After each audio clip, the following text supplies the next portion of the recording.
So it'll take a moment or two. There we are, green flag at the back. The lights come on, and out they go, and away goes Andy Middlehurst. Good start from him, but Joe Colasacco also a good start, and they're going to be threading their way through. It's going to be a big traffic jam at Saint-Devote, but it is those two cars of Middlehurst and Colasacco already out in the lead. Yeah, pretty clean start, wasn't it? Everybody getting through the first corner safely. And Middlehurst getting the jump, just a perfect start. Colasacco right behind him here as they come into Casino Square.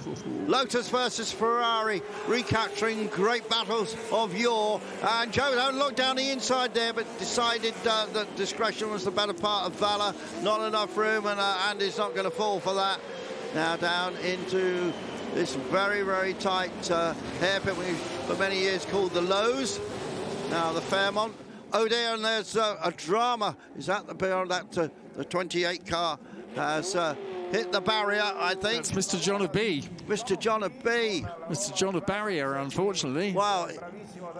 Anyway, he's trying to get the car off the circuit, so well done to him. Yeah. He's got a bit too much toe in there, hasn't he, on the front wheel. But up into third place is Philip Buhofer. Into fourth place it was Chris Drake. And so Mark Shaw couldn't have made that good a start then. And Mark Shaw, yes, is still in fifth place. But Colasacco keeping the pressure on.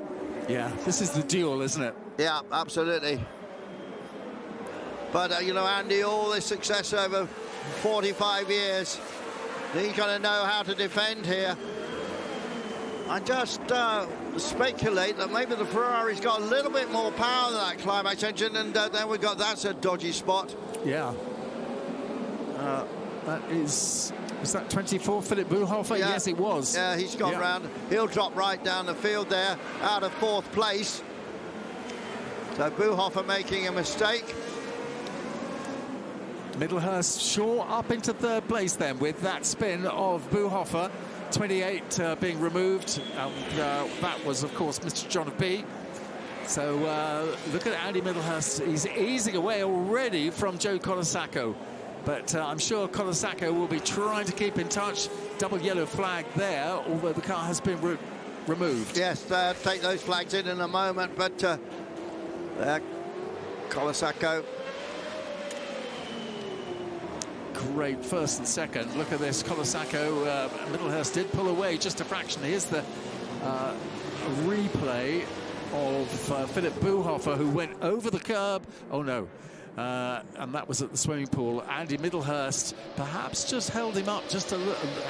Sorry, Chris Drake perhaps held him up just a fraction.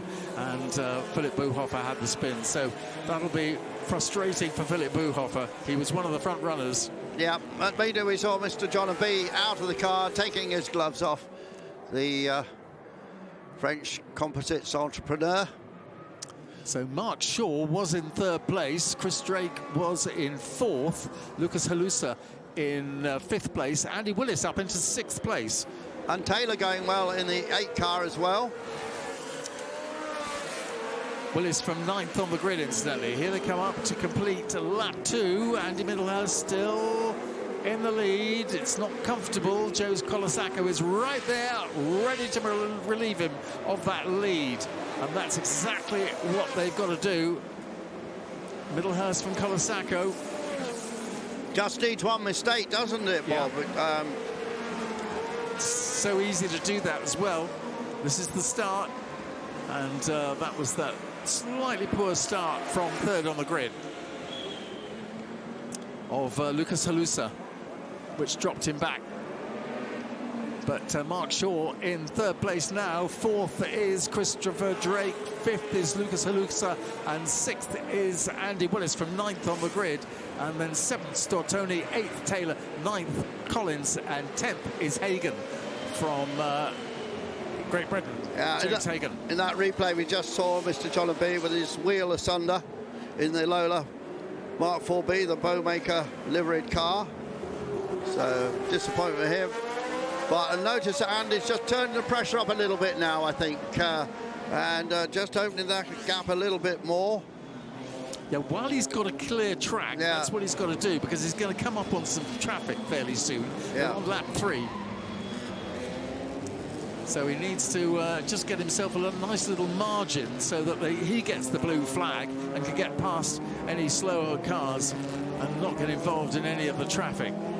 Number 50 there goes through. That's James Hagan, who is just in the top 10. Yeah, I think he's leading the Formula 2 category. And yeah, Andrea Stortoni is not a well-known name to me, and his Lotus 18, he's having a pretty good run as well. And they're in just behind Andy Willis. Nick Taylor there was just demoted. And yeah, I think by James Hagan briefly. So 3 laps completed by Andy Middlehurst, just 3/4 of a second back to Joe Colasacco. It's nothing at all. And that is a watching and waiting brief from Colasacco. Mark Shaw, 9.2 seconds further back in 3rd place. And we thought Mark Shaw may well be on terms with the leading duo, but quite a gap at the moment. Let's see if they can do anything about that. Yeah, it might feel a little chastened having got that penalty yesterday. But look at this, close right up again now. It's literally wheel-to-wheel, gearbox to nose. And Colasacco, I don't know, Andy, was he held up a bit? Was he didn't seem to be inching ahead? Oh, wow. Well, Colasacco absolutely keeping the pressure on. And 2 extremely experienced drivers, particularly around here. Yeah, and they've raced wheel-to-wheel around here in the past, and Joe just going a little bit wide, see if he can get a better drive out of the chicane.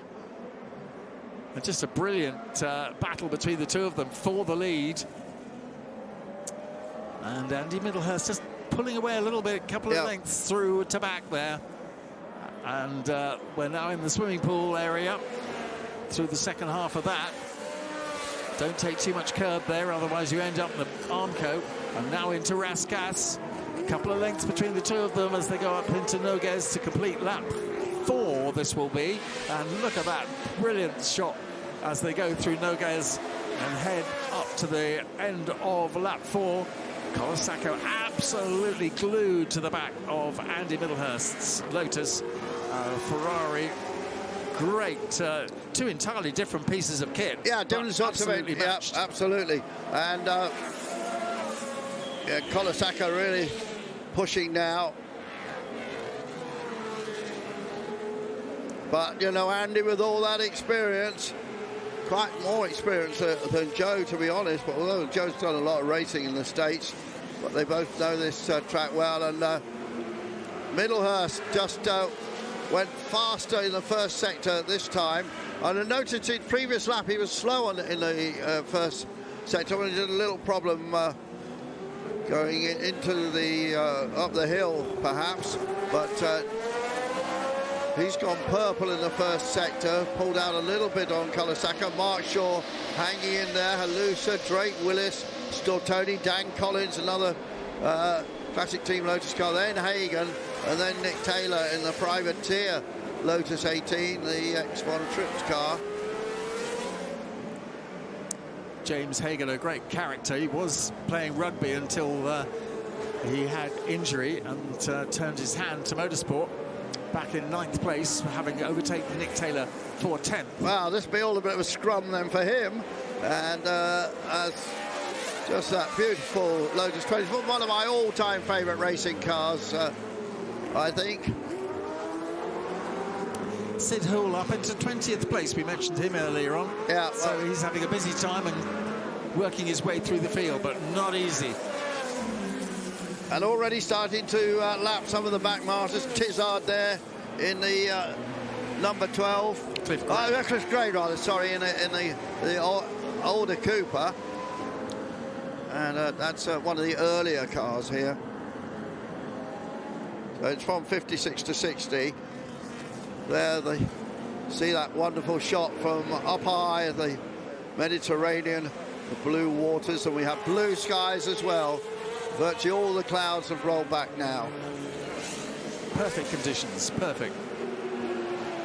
And so far, touch wood, we haven't had any oil dropped on the circuit either. Halfway through this 10-lapper, as we work through the programme, we'll have some longer races, but as for these older cars, 10 laps is enough. A spectacle in itself, as we have Lotus versus Ferrari, Middlehurst versus Colasacco, UK versus the United States. Mark Shaw third.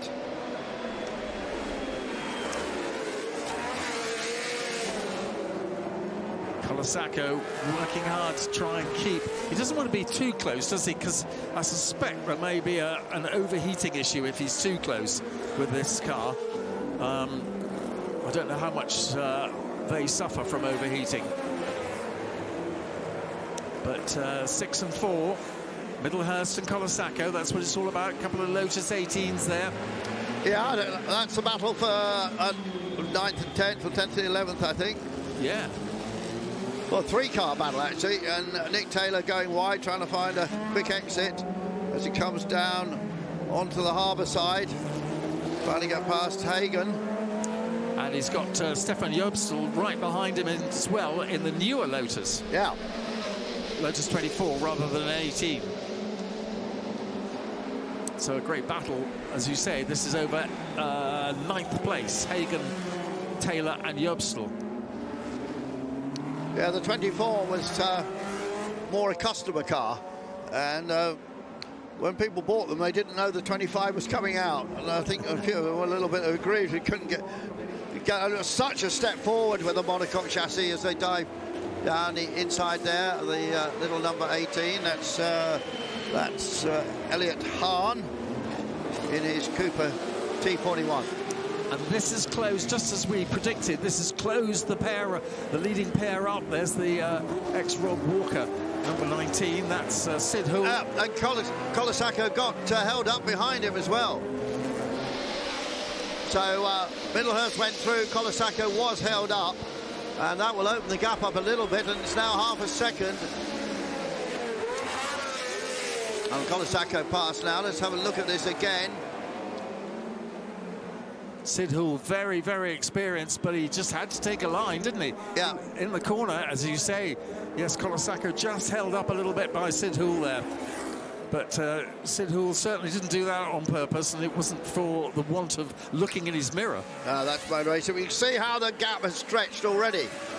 Really, Colasacco losing a second or so. In fact, the gap has now gone to 2.3 seconds. That really has made the difference, hasn't it? Yeah, but it's definitely the battle between these two. Mark Shaw's 21 seconds further back in third place. These are two stars of this show without any question. Let's see what Colasacco can do now. He's got another 3 laps to try and close up again, but I think that was possibly a defining moment of this race as they came down onto the harbour and through Portier, and Colasacco held up. So what can he do about it? We look at some of the possibly keep an eye on the sector times. This is the end of the first sector, coming down into Mirabeau. Andy Middlehurst does it in 28.7. Colasacco a couple of tenths quicker. So he'll be trying to cut that gap of 2.2 seconds between the two of them. It's going to take a little while, yeah, maybe more than 3 laps. Yeah, no, Andy's going to get through there, isn't he? And it could happen again that Colasacco, no, he gets through this time. That was another of the Formula 2 cars, I think, and he went past. And Middlehurst and Colasacco been putting on a great display here, showing excellent 1.5 litre cars. You know, everybody said they were too underpowered for Grand Prix cars, but they're so well balanced and look great. Make a lovely noise as well. Mark Shaw in third place in number 7 there, with Lucas Halusa in 4th place, 2 seconds behind him, and doing a good job, the young Halusa. There's number 7. That's Mark Shaw, Scottish driver. But in amongst traffic now, and that is going to make a big difference. Coming Mark up, Shaw and Halusa. coming up to lap, Kurt Delbane US driver in a BRP, British Racing Partnership, BRM powered that car. With another car that was driven by this island, I should think. So difficult to thread their way through. 46 there, yeah, Kurt Delbane. That's going to be difficult for young Lucas Halusa. Very large number on the front of that 46 car, you can't miss that. Did Brabham just make the move there? That will be Lucas Halusa. There's yes, Halusa, I think, threading his way through, but having to be a little bit more careful than Mark Shaw. Well, Colasaco's doing everything he can. He's just gone purple in the first sector, so he certainly has. You see how much closer he is now. Yeah. He's close back up on the Middlehurst. And now it's just a couple of car lengths, so game's still on with just over a lap to go. Is Middlehurst in control? A canny driver, he knows what he's doing. Well, I did think that after he got stuck behind Sid Hall, it was all. It was over, yeah. All over, yeah. And it isn't. Look, there's another back marker, but fortunately he keeps out of the way. But Colasaco's right there, ready to pounce. If Middlehurst makes the slightest mistake, they've got to cross the line now and go on to the final lap, not onto the penultimate lap. This is 9 laps completed now. Last lap, yeah. 9 laps completed. Colasaco. You just feel that somehow Middlehurst is always just in control. But look, 2 back markers. Again, this could be absolutely crucial. Some jeopardy here for Andy Middlehurst. Looking for, I think it's his 5th win for this Lotus 25 here. John Romano there in the Brabham. Yeah, hugely experienced John Romano. But what about the 56 car about to be lapped? That's Clark. And they keep out of the way beautifully. Now it's inches between them. But closing up is one thing. Getting past is a very different one. And Middlehurst under pressure. Colasaco literally staring down the barrel of those 2 exhaust system pipes sticking out of the back of the Lotus. And here they come up to the chicane for the final time. Long braking here. There's a slower Lotus in the way. That's Tuffin Salisbury, the Welsh driver. And Joe goes straight on and into the lead. He seeds it, of course, as he has to. Yeah, so crazy moments here as they head towards the checkered flag. Past those yachts, round by the swimming pool. Andy Middlehurst doing just what he has to, and he eases away again a little bit from the Ferrari into Rascasse for the final time. Noguez for the final time as well. Absolute precision from Andy Middlehurst as he heads towards the checkered flag. What a victory for Andy Middlehurst. Great stuff. Joe Colasaco in 2nd place. Did it all he could. Absolutely all he could. Yeah, awesome battle between the pair of them. And Colasaco was just dropping back, pushing forward again. And a last couple of laps outstanding, but no way around Andy Middlehurst. Mark Shaw will come home in 3rd place. He's not there yet, in a different race, really. And nevertheless, Mark Shaw will win his class. And he's also lapping. So Mark Shaw is in 3rd. Halusa will come home 4th. Chris Drake, Stortoni, Dan Collins, Willis, and Hagan winning his category. Jobstill just got past Nick Taylor to snatch 10th place as well.